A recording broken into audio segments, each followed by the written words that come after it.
નમસ્તે વિદ્યાર્થી મિત્રો, ચેપ્ટર નંબર 8 કોષ જીવનનો એકમ. તેની અંદર આપણે આદિકોષ કેન્દ્રીય કોષ અને સુકોષ કેન્દ્રીય કોષની અંગિકાઓની વિશે વાત કરતા હતા. રાઈટ, તેની અંદર આપણા મોટા ભાગની સુકોષ કેન્દ્રીય કોષની જે અંગિકાઓ છે તેને નિહાળી ચૂક્યા છીએ. હવે જે બાકીની વધેલી જે અંગિકાઓ છે તેની વાત આપણે આ લેક્ચરની અંદર કરીશું.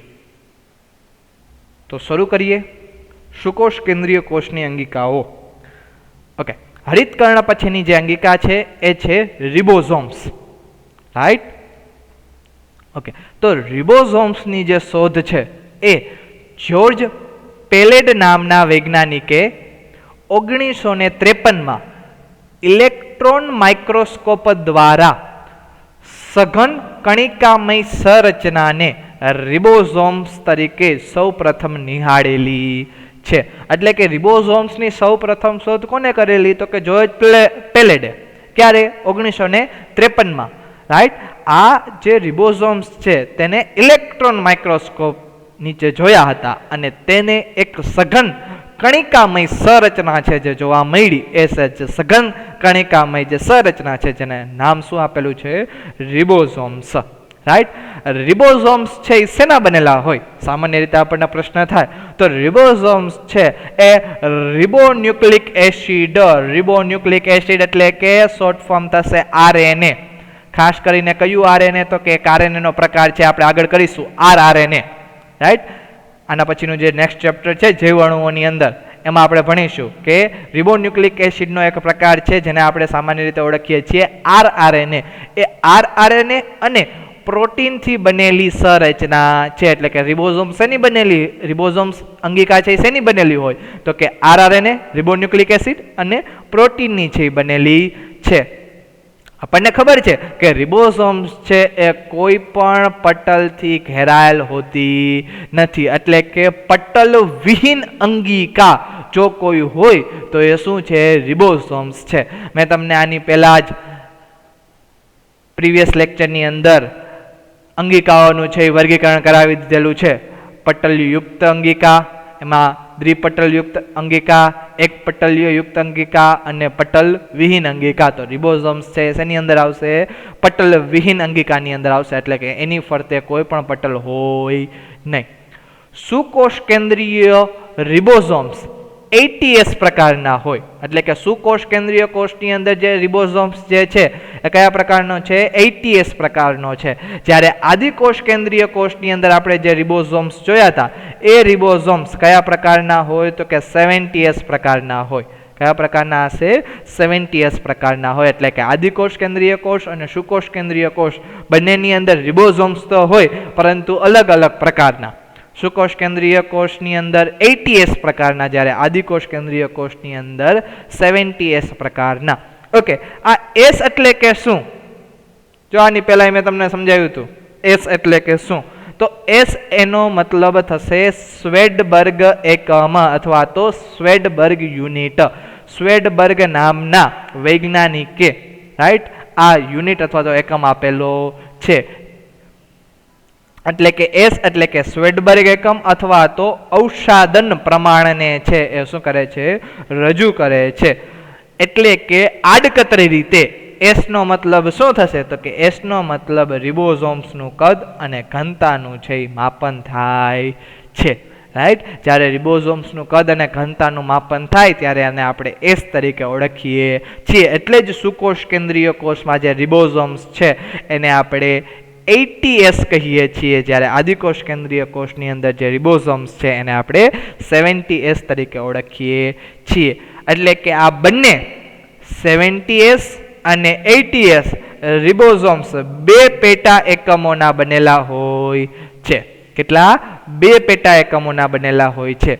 એક નાનો પેટા એકમ ને એક મોટો પેટા એકમ. આવી રીતે બે પેટા એકમો છે એ જોવા મળે છે. કયા કયા પેટા એકમો છે એ આપણે જોઈએ. દાખલા તરીકે સૌથી પહેલા વાત કરીએ પ્રોકેરિયોટિક રિબોઝોમ. એટલે કે આદિકોષ કેન્દ્ર કોષની અંદર જે રિબોઝોમ જોવા મળે છે એની અંદર વાત કરીએ તો એમાં કયો પ્રકાર જોવા મળે? 70S.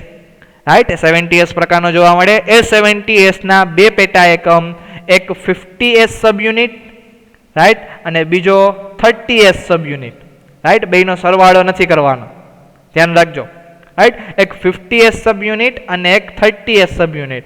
આ મોટો પેટા એકમ, રાઈટ, અને નીચેની બાજુએ નાનો પેટા એકમ જોવા મળે છે. જો આપણે વાત કરી રિબોઝોમ શેના બનેલા છે? રિબોન્યુક્લિક એસિડ ના, એટલે કે આરઆરએનએ ના, અને પ્લસ પ્રોટીન. તો કયું રિબોન્યુક્લિક એસિડ? તો અહીંયા રિબોન્યુક્લિક એસિડની પણ રચના છે આપેલી છે. દાખલા તરીકે 70S નો જો મોટા પેટા એકમની વાત કરીએ તો એની અંદર બે પ્રકારના રિબોઝોમ્સ હોય, એટલે કે એક મોટા પેટા એકમનો અને એક નાના પેટા એકમનો, અને એની અંદર પણ અલગ અલગ પ્રકારના છે આરએનએ હોય. દાખલા તરીકે મોટા પેટા એકમની વાત કરીએ તો એની અંદર 5S આરએનએ અને 23S આરઆરએનએ, આવા બે પ્રકારના આરએનએ છે એ જોવા મળે છે. જ્યારે 30S એટલે કે નાના સબ યુનિટમાં, નાના પેટા એકમમાં 16S આરએનએ, 16S આરએનએ પ્રકારનો છે એ પ્રકાર જોવા મળે છે. જ્યારે યુકેરિયોટિક રિબોઝોમ એટલે કે સુકોષ કેન્દ્રીય કોષ યુકેરિયોટિક રિબોઝોમની વાત કરીએ તો એની અંદર કયો પ્રકાર જોવા મળે? 80S. કયો પ્રકાર? 80S. અને 80S ના પણ બે યુનિટ છે, એક તો 60S સબ યુનિટ અને બીજું 40S સબ યુનિટ. આવા બે યુનિટ જોવા મળે છે. સરવાળો કરવાનો નથી, ફરીથી એક વખત કહું છું, રાઈટ. તમારે એક જ યાદ રાખવાનું, પ્રોકેરિયોટિકના કયો પ્રકાર જોવા મળે? 70 ના બે પ્રકાર, કયા કયા? 50S અને 30S, રાઈટ. હવે જ્યારે સુકોષ કેન્દ્રીય કોષનું યાદ રાખવાનું હોય ને તો એમાં એમ યાદ રાખી લેવાનું કે આ બધામાં 10 ઉમેરવાના છે.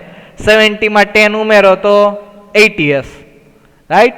અચ્છા, 50 માં 10 ઉમેરો તો 60S અને 30 માં 10 ઉમેરો તો 40S. સિમ્પલ રીતે યાદ રહી જાય. સુકોષ કેન્દ્રીય કોષના યાદ રાખવાની જરૂર ન પડે. ખાલી પ્રોકેરિયોટિક કોષ છે, આદિકોષ કેન્દ્રીય કોષ છે, એના રિબોઝોમના પ્રકાર યાદ રાખો. 70 ના 2, 50 અને 30. બાકીમાં બધામાં 10 ઉમેરી દો એટલે શેના થઈ ગયા? સુકોષ કેન્દ્રીય કોષના રિબોઝોમ્સના પ્રકાર થઈ ગયા, રાઈટ. એટલે કે જે 60S છે એ મોટો પેટા એકમ છે, જે 3 અલગ અલગ પ્રકારના આરએનએ નો બનેલો હોય. 5S આરએનએ, 5.8S આરઆરએનએ અને 28S આરઆરએનએ. જ્યારે નાનો પેટા એકમ છે એ એક જ આરએનએ નો બનેલો હોય અને એ છે 18S આરઆરએનએ, રાઈટ. એટલે કે 18S રિબોન્યુક્લિક એસિડનો બનેલો હોય છે. તો આ બે પ્રકાર થઈ ગયા રિબોઝોમ્સના, રાઈટ. પ્રોકેરિયોટિક રિબોઝોમ્સની અંદર અને યુકેરિયોટિક રિબોઝોમ્સની અંદર.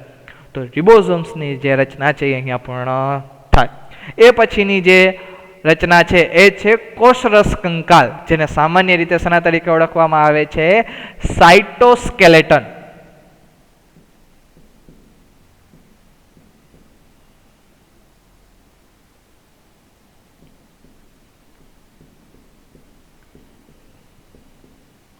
શેના તરીકે ઓળખવામાં આવે છે? સાઇટોસ્કેલેટન. ઓકે, કોષરસ કંકાલ. તો કે કોષરસમાં રહેલી તંતુમય પ્રોટીનની ફેલાયેલી જાળીદાર રચનાને કોષરસ કંકાલ કહે છે. કોષરસની અંદર એક જાળીદાર રચના હોય. આ જાળીદાર રચના છે એ શેની બનેલી હોય? તો કે તંતુમય પ્રોટીનની બનેલી હોય. અને એને સામાન્ય રીતે આપણે શેના તરીકે ઓળખીએ છીએ? કોષરસ કંકાલ તરીકે ઓળખીએ છીએ. કોષમાં જોવા મળતા કોષરસ કંકાલ કોષના વિવિધ કાર્યો, બરાબર છે. કોષરસ કંકાલના કાર્યો શું છે તો એની વાત કરે છે કે કોષરસ કંકાલના વિવિધ કાર્યો છે. કયા કયા? તો કે દાખલા તરીકે યાંત્રિક મજબૂતાઈ આપે. કોષને છે યાંત્રિક મજબૂતાઈ કોણ આપશે? કોષરસ કંકાલ. આ ઉપરાંત ચલિતતા, કોષની અંદર કોઈ પણ દ્રવ્યોનું જે વહન થાય છે એ વહનની ચલિતતામાં કોણ ભાગ ભજવે છે? કોષરસ કંકાલ. એટલે કે રોડ જેવું કાર્ય કોષરસ કંકાલ કરે. ચલિતતા છે પ્રોવાઈડ કરે, ચલિતતા છે આપે છે. આ ઉપરાંત કોષનો આકાર જાળવી રાખવો, કોષનો આકાર પણ કોણ જાળવી રાખે છે? કોષરસ કંકાલ છે એ જાળવી રાખે છે. બધા કોષોનો આકાર અલગ અલગ હોય છે. આપણે આવી વાત કરી ગયા હતા પ્રસ્તાવનાની અંદર, રાઈટ. તો એ જે આકાર છે, આકાર કોને આભારી છે? કોષરસ કંકાલને છે એ આભારી છે. ઓકે, કોષરસ કંકાલની અંદર પણ અલગ અલગ ઘટકો છે એ ઘટકો જોવા મળે છે. દાખલા તરીકે જો આકૃતિની અંદર કોષરસ કંકાલ છે એ તમને દેખાડેલું છે. ઓકે, જો આકૃતિ સમજાવું તો આ આકૃતિ છે એ છે સેલ મેમ્બ્રેન. સેલ મેમ્બ્રેન એટલે કે કોષરસ પટલ. અચ્છા, કોષરસ પટલની અંદરની કોષરસ પટલ છે, કોષરસ પટલની અંદરની બાજુએ આપણે જોઈએ, રાઈટ, તો કેવી રીતે રચના દેખાશે? તો કે આ કણાભસૂત્ર છે. હવે એ કણાભસૂત્રની આજુબાજુ અથવા તો કોઈ પણ અંગિકાઓના, ખાસ કરીને કોષરસમાં, રાઈટ, તો કોષરસમાં જ્યાં જોવો ત્યાં આપણને શું જોવા મળશે? તો કે કોષરસ કંકાલ જ જોવા મળશે. હવે આ કોષરસ કંકાલ છે ને એ 3 સ્વરૂપે જોવા મળે. પેલું કે જેને કહેવાય ઇન્ટરમીડિયેટ ફિલામેન્ટ્સ. શું કહેવાશે? Intermediate filaments, right. કોષરસ કંકાલ છે એનો આ એક ઘટક છે ઇન્ટરમીડિયેટ ફિલામેન્ટ. એ પછી છે માઇક્રોટ્યુબ્યુલ્સ. બરાબર છે? શું છે? માઇક્રોટ્યુબ્યુલ્સ,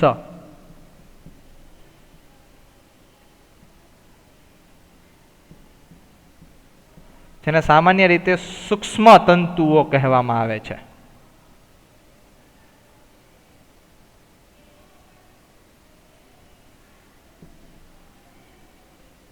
સોરી, સૂક્ષ્મ નલિકાઓ,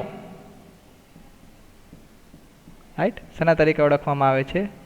સૂક્ષ્મ નલિકાઓ તરીકે છે એ ઓળખવામાં આવે છે. જે શેની બનેલી છે? તો કે તે ટ્યુબ્યુલિન પ્રોટીનની બનેલી છે. કયું પ્રોટીન? સૂક્ષ્મ જે નલિકાઓ છે એ શેની બનેલી છે?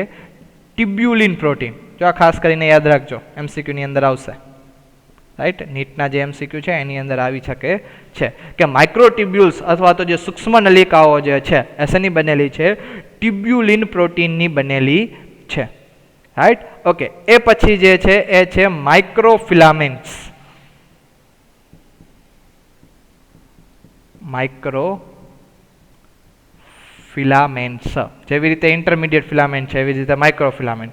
જે શેના બનેલા છે? તો કે એક્ટિન પ્રોટીનના બનેલા છે, જેને સામાન્ય રીતે શુદ્ધ ગુજરાતીમાં આપણે વાત કહીએ તો એને આપણે સૂક્ષ્મ તંતુઓ કહેશું. શું કહેશું? સૂક્ષ્મ તંતુઓ. જે શેના બનેલા છે? તો કે તે એક્ટિનના બનેલા છે. શેના બનેલા છે? એક્ટિનના. અને આ જ 3 જે ઘટકો છે, ઇન્ટરમીડિયેટ ફિલામેન્ટ, રાઈટ, માઇક્રોટ્યુબ્યુલ્સ અથવા તો સૂક્ષ્મ નલિકાઓ અને માઇક્રોફિલામેન્ટ્સ એટલે કે સૂક્ષ્મ તંતુઓ, રાઈટ, કે જે શેની રચના કરે છે? કોષરસ કંકાલની છે. કોષરસ કંકાલની રચના કરે છે. માઇક્રોટ્યુબ્યુલ્સ શેના બનેલા છે? તો કે ટ્યુબ્યુલિન પ્રોટીનના. અને સૂક્ષ્મ તંતુઓ જે છે શેના બનેલા છે? તો કે એક્ટિનના બનેલા છે, જે કોષ વિભાજન દરમિયાન પણ કાર્ય કરે છે, રાઈટ. આ ઉપરાંત યાંત્રિક મજબૂતાઈ છે એ આપે છે, ચલિતતા છે એના માટે કાર્ય કરે છે, અને કોષનો આકાર છે આકાર પણ આ કોષરસ કંકાલના જે ભાગો છે એ જ જાળવી રાખે છે, રાઈટ. તો કોષરસ કંકાલની છે એ રચના અહીંયા પૂર્ણ થાય.